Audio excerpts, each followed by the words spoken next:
Welcome to another edition of Ian Cameron's Football Frenzy, NFL Week 12. It is Ian Cameron with you. And unfortunately this week, Philip Nelson's kind of like Daniel Jones this past week for the New York Rangers, for the New York Giants, rather. He was granted his release for just 1 week, though.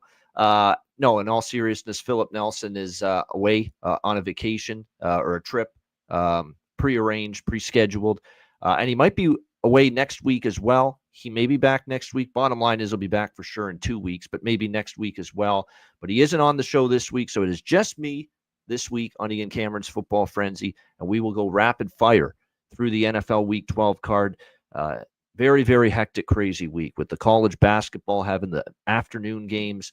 Really took away the amount of time I had to record this show. So unfortunately, this is going to be a very short show, very quick, rapid fire. But I did want to get a show out there to you so that we could give you my thoughts and my opinions on this NFL Week 12 card. So with that in mind, let's get into it. We will begin with the Detroit Lions and the Indianapolis Colts. Lions 7.5-point road favorites, 50 the total here in this game. I mean, it's bet against Detroit at your own risk. And certainly last week we thought, would they be focused on Jacksonville coming off, obviously, the big comeback win against Houston? Well, they sure were. Well, either that or Jacksonville was that bad. But either way, Detroit just completely dismantled Jacksonville. They did whatever they wanted in that game. They scored 7 touchdowns on their first 7 drives, did anything they wanted.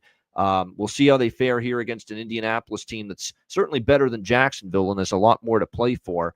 We'll see how they line up. Indianapolis, though, they might be able to take advantage here. Anthony Richardson, a run-first quarterback, can move with his legs, move with his feet.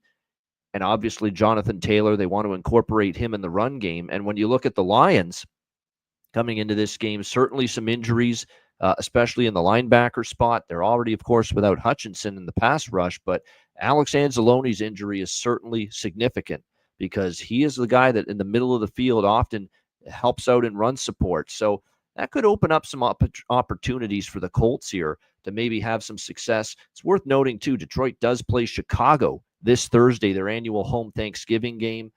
So it's a short week for them after this. I mean, situationally, and with the fact you're getting 7.5, there's things that line up to taking the points with Indianapolis here. But I don't know if I trust them to slow down this juggernaut vaunted Detroit Lions offense that is so well balanced, can run it, can throw it, so very impressive. So I think I would rather have the Colts team total in this game because over 20.5. Maybe the run game can take advantage of certainly some of the Lions' flaws and injuries in particular defensively. So I like the Colts team total over 20.5 rather than taking Indianapolis plus 7.5 because I still don't trust their defense to measure up against the Lions' offense. And I do like this game to go over the total. It's a high total of 50, but I think it can get there. Kansas City, Carolina. Chiefs 11-point road favorites, 43 the total. I'm going to take a small piece of Carolina here. I just think this number's pretty high. And I know we've got the Chiefs coming off their first loss of the season against Buffalo, ending their undefeated season. That being said, Kansas City has really been all about let's just win, not necessarily win by margin. And if you look at Carolina, Adam Thielen looks like has the potential to be back here for them in this game. And we'll have to wait and see. But like I said, they got obviously a couple of wins now under their belt. Obviously, the competition isn't Kansas City, what they'll face here. But they are off a bye week. That's certainly another positive that Carolina has going for them here in this game. So it'll be interesting to see how Carolina matches up. But just a lot of points here to be laying with Kansas City, even with them off a loss. Nothing strong or significant, but it is worth noting. Road favorite of a touchdown or more. The Chiefs under Patrick Mahomes, 6-11 against the spread their last 17 tries. Not exactly great subset to be laying double digits on the road with this KC team. So I'm going to lean a little bit to Carolina. It'll be a small play. That's it. But I just think, numbers a little bit high in that game. Just expect Kansas City to just roll coming off the loss last week. Minnesota, Chicago. Minnesota 3.5-point road favorites, 39.5 the total in this game. Sam Darnold, obviously a couple weeks ago at a couple games in a row had a really tough performance. It was better last week against Tennessee, and don't be fooled by the score. Obviously, they moved the ball up and down through the majority of that game. No question about it. I think the final score certainly could have been a lot more lopsided than it was, but you definitely played a little bit better. Let's give Chicago some credit. A Chicago Bears team that offensively had all kinds of problems, all kinds of struggles, the offensive line having issues. They fire their offensive coordinator. But I will admit it was a step in the right direction for them. They moved the football really for the majority of that game against Green Bay, a solid Packers team. So definitely some steps in the right direction here for the Chicago Bears. I actually do lean to the Bears a little bit here, plus 3.5. I don't love it though, but I do lean that way. Minnesota, on the road here, once again in this game, we'll see how they fare. But like I said, Chicago coming into this game, cleaning up some of the issues they had offensively last week. You're now getting Minnesota, actually their third straight week on the road, which doesn't happen very often. At 3.5, I got to lean to the Bears just a little bit here, plus 3.5. Divisional underdog. We do note that. It is worth noting last year in Chicago, Minnesota won between these two teams. And then in Minnesota, Chicago returned the favor with a 12-10 victory at Soldier Field. So when you look at this particular matchup, I think it's a close game. I'd lean to the 3.5. Again, not a side I love, but certainly would lean in that direction. Here's something I like a little bit more. Dallas and Washington. Washington 10.5-point home favorites, 45 the total. You got Washington off a bye. Chance to get Jaden Daniels feeling a lot healthier over the bye week. Rest, recoup a little bit, dealing with those certainly those rib injuries that he's dealing with. Still no Marshawn Lattimore for the Commanders, corner they got from New Orleans, but certainly all kinds of issues right now for the Dallas Cowboys. Yes, Deron Bland in the secondary is going to play, but it looks like the offensive line is very much banged up. We remember Zach Martin got injured in the game against Houston on Monday night, so an already struggling offensive line that can't run the football worth a lick and is even struggling a lot more in pass protection is going to be trusted to have to hold up here against this Washington defensive front, which has played better as the season's gone on. The rib injury, like I said, I think Daniels is going to be healthier than he's been in the last couple games. And let's be honest, the last two games he faced Philly's defense and Pittsburgh's defense. So, of course, he's going to struggle a bit more. Now you're facing this horrible Dallas defense that can't stop the run. They should be able to have good balance on the offensive side of the football.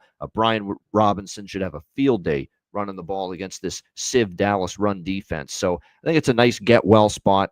A lot of teams are going to probably treat Dallas like a get-well spot after a loss when they face the Cowboys. I cashed an easy one with Houston on Monday night and the Houston team total. I'm going to go back to those same two bets here, this time with Washington. We'll lay the 10 with Washington. And we'll also take Washington team total over 27.5. I think we got a good chance to go 2-0 with those as we continue to try to fade this Dallas Cowboys team. Don't trust Cooper Rush in the offense to move the football a ton here on the road either. Tampa Bay and the New York Giants. We've got Tampa Bay 6-point road favorites, 40.5 the total. Everyone ready for the return of Tommy Cutlets. Yeah, that's right. Tommy DeVito back as the starting quarterback for the New York Giants. A tumultuous week with the team. Obviously, Daniel Jones finds out early in the week he's been relegated to the third or the fourth quarterback on the depth chart. Then he asks for his release. And now all of a sudden, Tommy DeVito and Drew Lock are the two quarterbacks. And now Drew Lock's wondering, why is Tommy DeVito getting the spot over me? So just all kinds of issues, to say the least, with the New York Giants. And now they face a Tampa Bay team that is going to get Mike Evans back. It looks like he's going to return for this game. Certainly that's going to help because they were certainly depleted at the receiver position. And you look at it, the Giants obviously have struggled defensively, more so against the run. So this could be a very good game for Rachaad White and Bucky Irving, the two running backs here for the Tampa Bay Buccaneers, to have a pretty good day on the ground against them. I like the spot here, how it lines up for the Tampa Bay Buccaneers. I just think there's way too much commotion going on with the Giants. Quarterbacks in, quarterbacks out. Daniel Jones now gone from the team. Are the players even going to bat an eyelash? That was a horrible loss for them before in their last game. The Giants, against a very bad Carolina team over there in England. That's not exactly what you want to see. It doesn't exactly bode confidence. And look, Tommy DeVito, he's got the whole New York thing, the New York Italian mystique, if you will. It got everyone all revved up before but he's also a guy that's, not exactly, to me, when I see him, the eye test tells me he's not exactly number one quarterback material. And say what you will about the Bucs, but before their bye week, both teams, by the way, are off a bye week here. They should have beat Kansas City, or at least could have beat Kansas City, lost in overtime, and they gave San Francisco everything they could handle in a 3-point loss. Two very good football teams. So I think this is a step down now for Tampa. They're getting healthier. Mike Evans back. I think they can win this by at least a touchdown. I'll lay the number here with Tampa. I think they get the job done. This is probably what the same thing I did with the Washington game I will do here with Tampa, and that's split the bets between Tampa -6, Tampa team total over 23.5. So I do think they can get to 24 points, and they've been pretty good at getting to 24 points. If you look at this Tampa Bay team, other than the San Francisco game prior to their bye, they were on a run of scoring at least 24 points in 6 straight games. I think they get back to scoring 24 points here.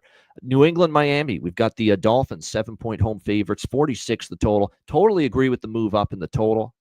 New England, we've talked about. Their defense is not what we all thought it would be. They've struggled. They've given up big plays. They haven't gotten off the field consistently on third down. They've been giving up points. They certainly did that in the loss to the Rams, 28-22. And other than shutting down a putrid Bears offense that day, New England's been pretty consistent, giving up at least into the 20s. And against a lot of the better offenses, they've given up 30s and 40s. Well, they are going to face one of the better offenses here, because since Tua Tagovailoa came back from injury for the Dolphins, 27, 27, 23, 34. Offense has certainly picked things up. They've played better. 2 tough losses that were winnable for them against the Cardinals and the Bills with Tua back, but they bounced back, beating the Rams and the Raiders in their last 2 games. I was on Miami minus the points, Miami team total over last week against the Raiders. I think Miami scores points here. I think New England can move the ball, though, too. The one thing I'll say about the Raiders game, Gardner Minshew and the Raiders were moving the football throughout that game. They put up over 300 yards against Miami's defense. Certainly think Drake May and the Patriots offense could be able to do a little bit of damage here in this game. What I'll probably do here is, rather than laying the 7.5, I'm not comfortable with that. Probably take Miami team total over 27.5. I do think they can hit 28 plus once again, just like they did last week. But I really like this full game over 46. It's gone up a bit. I still like it at the current number. I think Miami has their share of success against this Patriots defense, which is clearly overrated from what we thought coming into the season. And I think I like what I see from Drake May and the Patriots. Like, he's been solid. They've moved the football. He's got the ability to escape pressure, which matters when you're facing a Miami team that can get heat on the quarterback. So I think we'll see a shootout there down in Miami on Sunday. Tennessee, Houston, another divisional matchup here. Houston, 7.5, 8-point home favorites, 40.5 the total in this game. Yeah, I'm laying it with Houston. I've got Houston in some teasers as well. We can get Houston down to 1.5 and a 6-point teaser. They should win this game. Tennessee is just awful. We've talked about this. The worst point spread team in the NFL, 2-8 straight up, 1-9 against the spread. Sometimes the bad teams, you're still able to cash some tickets with them. They're undervalued. Not this Tennessee team. There is not enough of an adjustment to how bad they've been. With a 1-9 ATS record in their 10 games this year. Another double-digit loss for them last week against Minnesota. Don't be fooled by the final score either. It's a game where they were totally beaten up in the total yardage.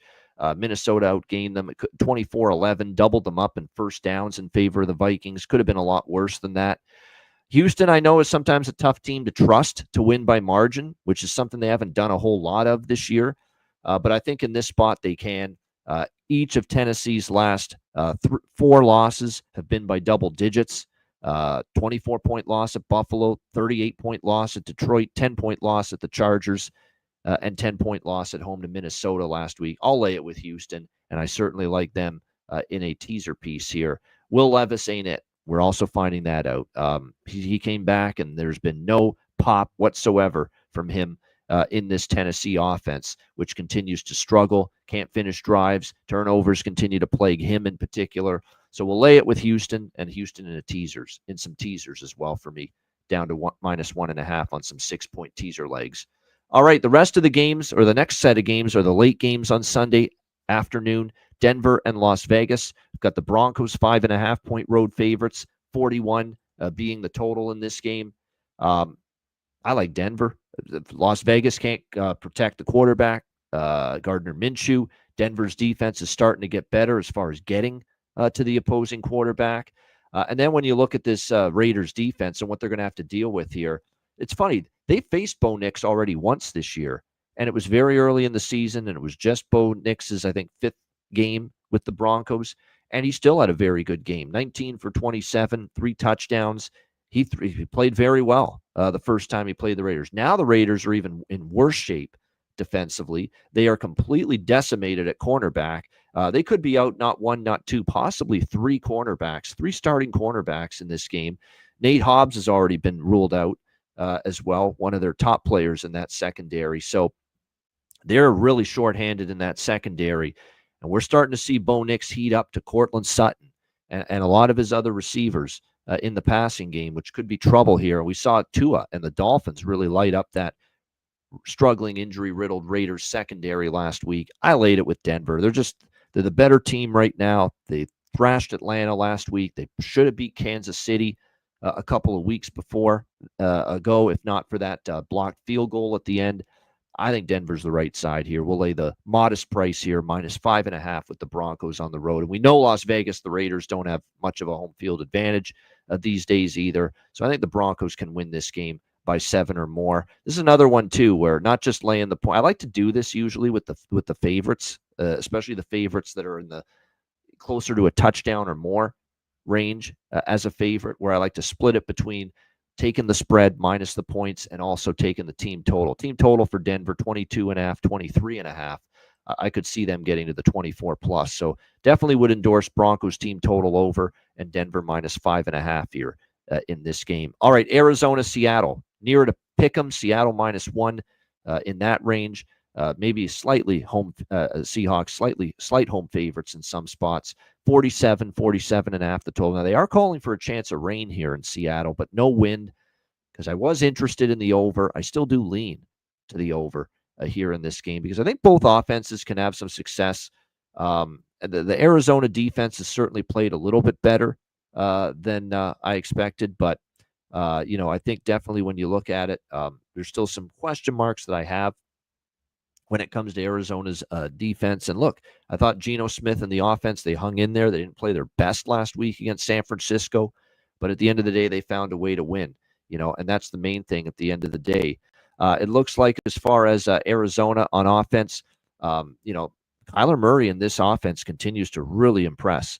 He's got that great tight end, Trey McBride, James Conner running the football has been great. You got Marvin Harrison Jr., number 1 first-round pick in the draft, leading you at receiver.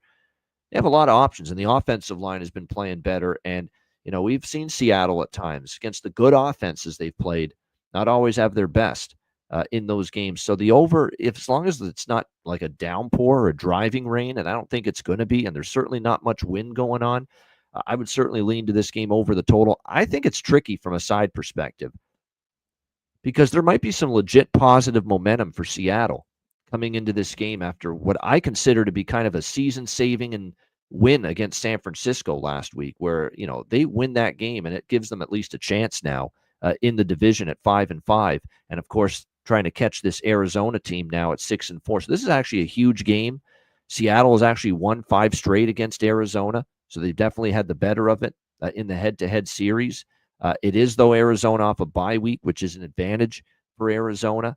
But they are rolling going into the bye. They were rolling, I should say, going into the bye week with 4 straight wins, 4 straight point spread covers. And how I've said this on the show before, a team that's rolling going into the bye week, I sometimes have some concerns betting on them coming out of the bye week. Whereas a team that struggles going into the bye week, a lot of times I'm more interested in betting on that team. So can Arizona maintain that momentum they had with the 4 straight victories prior to the bye week? That remains to be seen. So it's a very tough game for me from a side perspective. Current form says Arizona. History and kind of the momentum situation points to Seattle. So it's a tough side. I don't know if I'll bet it, but I do like the over as long as the weather's not too bad in Seattle on Sunday afternoon. All right, San Francisco and Green Bay. If I had to choose, by the way, I would take Arizona if I had to, but there are enough factors that are probably going to keep me off the Cardinals there. San Francisco and Green Bay. We've got Green Bay 5.5-point home favorites, 44.5 the total. Now, I had no idea Brock Purdy was going to be ruled out, but I sure am glad that I still got on the Green Bay side early in the week. Got them at minus 140 on the money line, and they were minus 2.5 with the point spread at the time. Obviously, with the news of Brock Purdy being ruled out, we've seen this number skyrocket up to 5.5 with the Packers here as home favorites. It's playoff revenge as well for the Green Bay Packers, losing in the postseason to the Niners last year. But this is a San Francisco 49ers team in name only right now. They already had a shit ton of injuries as it was. But now Brock Purdy with the shoulder injury, and he was ruled out for this game and possibly beyond late in the week. George Kittle missed last week's game. Trent Williams, the left tackle's not 100%. That's concerning right now. In fact, you look at this. Nick Bosa's ruled out, the left tackle. Trent Williams is going to play, but I'm convinced he's not 100%. And that's concerning because the O-line really, there's always been with this Niners team the last few years, a drop-off between a healthy Trent Williams and a Trent Williams that's either compromised health-wise or out entirely. There's a huge drop-off. They've got injuries on defense, too. Talanoa Hufanga is out. Dre Greenlaw out. Charvarius Ward in the secondary. And, of course, Brandon Ayuk's on IR for the rest of the year. It is just a decimated team. And you can see it even in the loss to Seattle. They're running out of bodies. Even with Christian McCaffrey back last week, he looked like he was not quite 100%. That wasn't 100%, at least not to me watching it. That didn't look like 100% Christian McCaffrey to me. And that's a greater concern as well because they need his ability to run the football as well moving forward for this team. So just a lot of issues right now for San Francisco. Brandon Allen at quarterback. You can't like that he's 2-7 as a starting quarterback in the NFL, sub 60% completions in his career. Not exactly the numbers you want. That being said, this is Kyle Shanahan, who sometimes can turn water into wine. And, Brock Purdy, right when he entered the game for the first time, 2 years ago, he looked awesome, and the rest is history. He became the number one quarterback. So if one guy can work with a quarterback on the fly, a journeyman quarterback, and get something good out of him, maybe it's Kyle Shanahan. Maybe that's enough to keep San Francisco in the game. And now you are getting a better number now, 5.5, 6. But I'm certainly glad I got Green Bay early in the week. I still lean Packers, but I'm always leery, right? Telling people, yeah, bet a bad number. Even though obviously you're talking about a situation where Brock Purdy and there's so many other key injuries too for San Francisco. But it's hard to bet San Francisco right now. 44.5.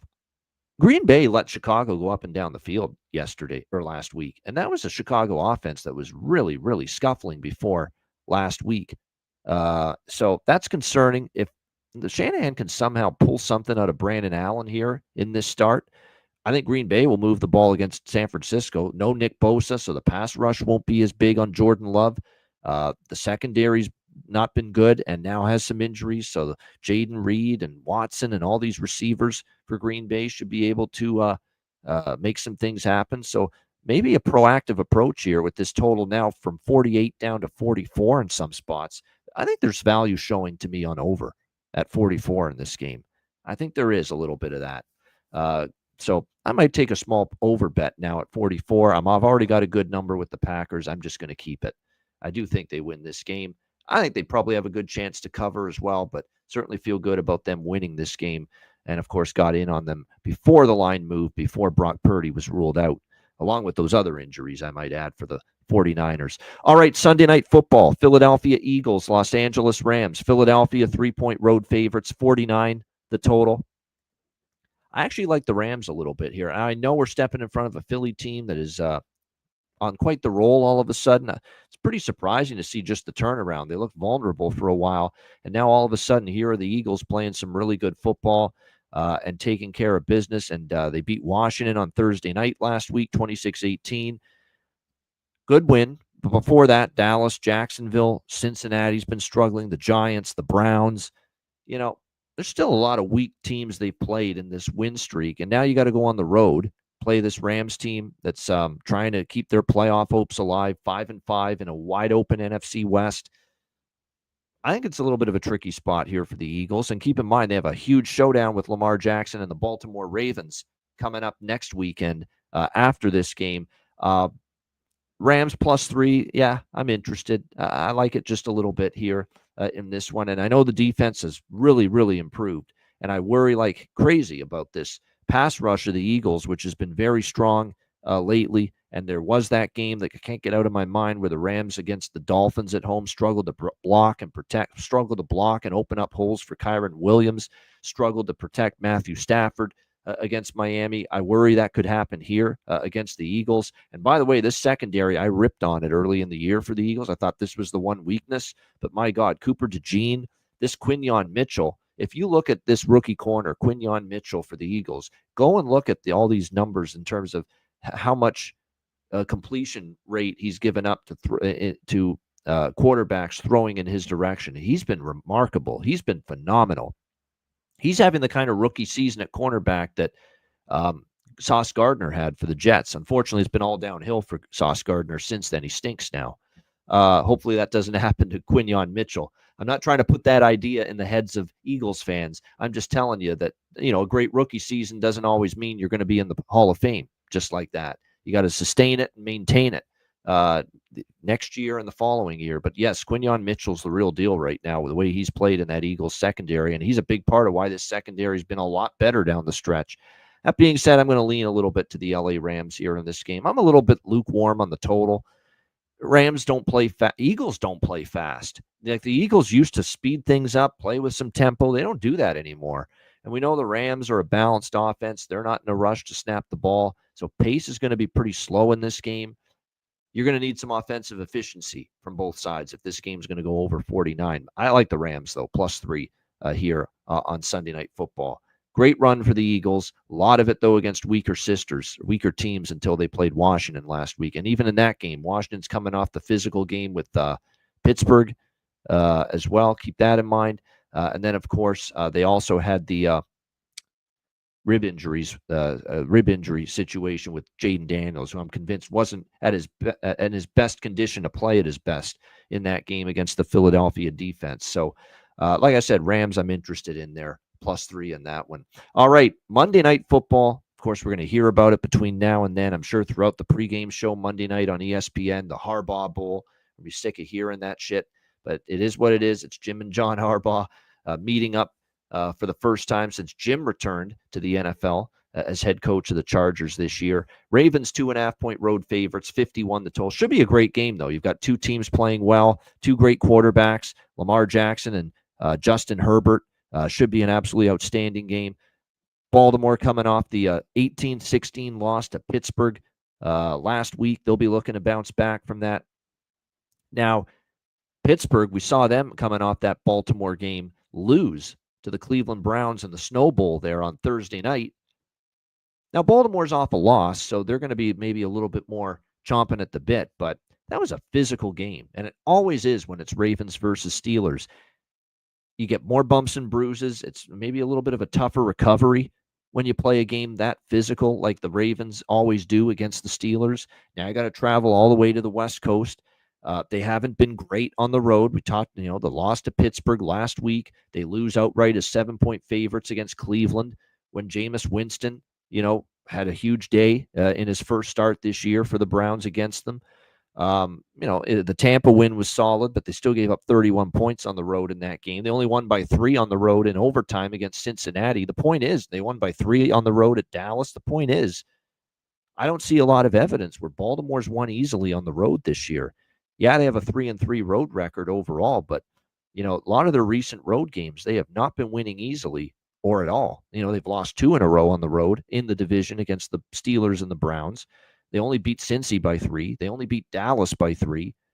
The one margin of victory on the road more than a field goal for Baltimore since mid-September was Tampa, and they in a game that they still gave up 31 points. They were fortunate they scored 41 to win that game by 10. So I'm not totally comfortable laying points on the road with Baltimore in this defense.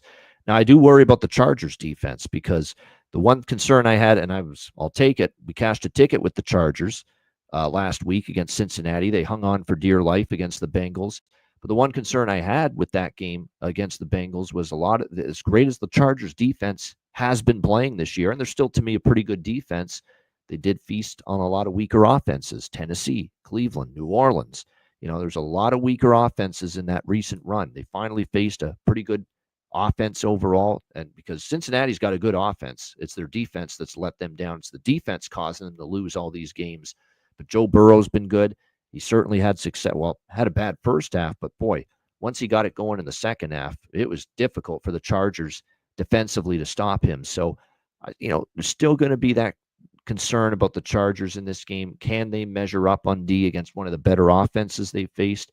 But you could say the same thing about Baltimore. They continue to struggle on defense. Don't be fooled by last week. They played better against Pittsburgh, but did you see how the Steelers' offense looked against Cleveland? And to me, that Steelers' offense, it hasn't been as good the last few games. This is going to be a real challenge for the Ravens. The way Herbert's distributing the ball, Ladd McConkey, other receivers have stepped up. No question about that.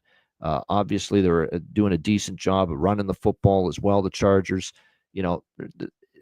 And that offensive line, I think, for the Chargers has gotten better and better and better each week. So, you got J.K. Dobbins, Gus Edwards running the ball. Two former Ravens. I'm sure they'll be chomping at the bit to play their old team here, both Dobbins and Gus Edwards. But like I said, Ladd McConkey, Quentin Johnston, Joshua Palmer, Will Dissly has been huge in the passing game, the tight end for the Chargers. Still not a good enough Baltimore defense to where, I'm comfortable laying points on the road and playing on the road for the second straight week after a physical game with Pittsburgh last week. So I like the Chargers. Chargers have been good to me. I've been backing the Chargers a lot this year, and I feel like I'm going to be on them again here, getting 2.5, 3 at home as a home underdog here. And total's gone up 48-51. I see it. I can see it. I mean, we saw 61 points with the Bengals and the Chargers last week. Like I said, it was the best offense the Chargers have played in weeks. I thought there would be points as a result. Kind of feel the same way here. Kind of feels like this could be a back and forth game where the offenses rule the day, or rule the night, I should say. So I agree with the move in the total from 48 to 51 with the over there on Monday Night Football. All right, best bets to wrap it up for this NFL Week 12 edition of the show. Let's see what we're going to go with here for best bet. Boy. Let's lay it with Tampa Bay. Let's take the Tampa Bay Buccaneers -6 against the New York Giants. I like that one. It was Denver was on in the best bet consideration list. Denver was definitely on that list. Washington was on that list in some form, just because to me you fade Dallas until proven otherwise at this point. Detroit Indy over, or the Indy team total, I do like as well, those two bets. But I will go officially for best bet for Week 12 with Tampa Bay -6 against the New York Giants. I just don't see this team rallying around Tommy DeVito. And even if they do, Tommy DeVito's not it. The offense still has issues. The O-line stinks. It's terrible. It's not opening up holes for the run game. They cannot pass protect for the quarterback worth a damn. Daniel Jones was getting crushed and treated like a human pinata every week, and I worry that could happen here to DeVito in this game and moving forward as well. Meanwhile, Tampa's getting a little bit healthier finally, especially with Mike Evans coming back off a bye week. They should be fresher, and I think they can get the job done here. And asking them to win by a touchdown or more is not asking a lot. So Tampa Bay -6 against the New York Giants for my best bet for Week 12 here on Ian Cameron's Football Frenzy. That's a wrap. Thanks to everyone for joining us for this little bit of a shorter edition of the show. I'm Ian Cameron. Hit the like button on the way out. Enjoy NFL Week 12. Enjoy the games and good luck. And we will be back with you next week for the NFL Week 13 edition of Ian Cameron's Football Frenzy.